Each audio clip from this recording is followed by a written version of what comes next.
బనగానపల్లి పట్టణంలో సంచలనం సృష్టించిన శ్రీ శ్రీనివాస జ్యువెలరీ షాప్ చోరీ కేసును పోలీసులు కేవలం 3 రోజుల్లోనే ఛేదించారు. ఈ నెల 7వ తేదీ రాత్రి జరిగిన ఈ భారీ దొంగతనంలో నిందితులను పట్టుకుని వారి వద్ద నుండి సుమారు 40 లక్షల విలువైన సొత్తును స్వాధీనం చేసుకున్నట్లు డోన్ డీఎస్పీ శ్రీనివాసులు తెలిపారు.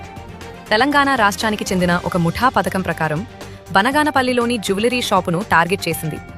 ఈ నెల 7న రాత్రి దుకాణంలోకి చొరబడి 18 తులాల బంగారం మరియు 8 కేజీల వెండి ఆభరణాలను అపహరించారు.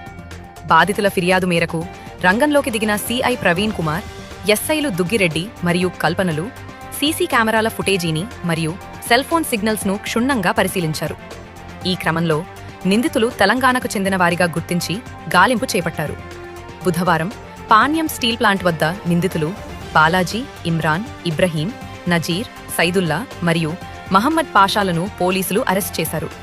ఇమ్రాన్ తన స్నేహితులతో కలిసి బొలేరో వాహన యజమాని ఇబ్రహీంతో చేతులు కలిపి ఈ చోరీకి పాల్పడ్డాడు. నిందితులు గతంలో ఔక సమీపంలో జరిగిన ఒక ఉరుసులో పాల్గొని ఆ సమయంలోనే ఈ షాపుపై రెక్కి నిర్వహించినట్లు విచారణలో తేలింది.